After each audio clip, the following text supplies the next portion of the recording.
Corona के आंकड़े अब धीरे धीरे कम होने लगे हैं। एक दिन में 86,498 के संक्रमण के दर्ज किए गए और मरने वालों का आंकड़ा 2,133 रहा। 66 दिनों का ये सबसे कम आंकड़ा है।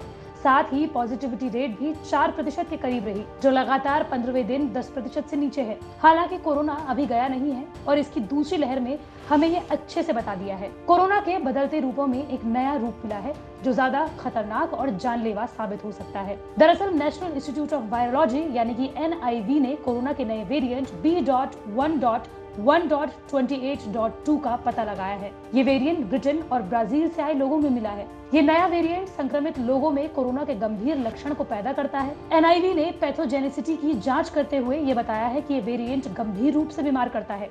स्टडी में वेरिएंट के खिलाफ वैक्सीन असरदार है या नहीं, इसके लिए स्क्रीनिंग की जरूरत बताई गई है। NIV की ये स्टडी ऑनलाइन जर्नल में छपी है। हालांकि NIV पुणे की ही एक और स्टडी बताती है कि इस वेरिएंट के खिलाफ कोवैक्सीन, जो कि भारत में बनी हुई है और भारत बायोटेक और Indian council of medical research ने बनाई है, वो कारगर है।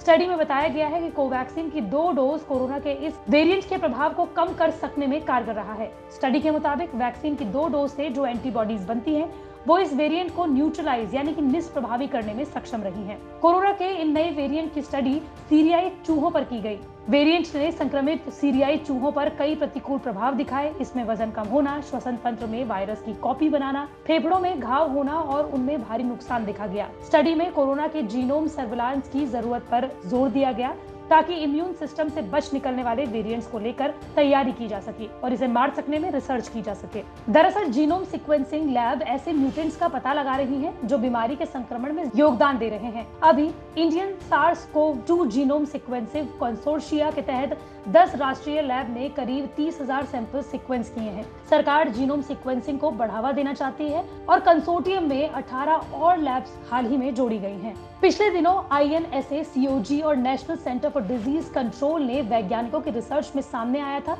दूसरी लहर के पीछे सबसे बड़ा कारण डेल्टा वेरिएंट है। डेल्टा वेरिएंट कोरोना के प्राथमिक अल्फा वेरिएंट से 50% ज्यादा संक्रामक है।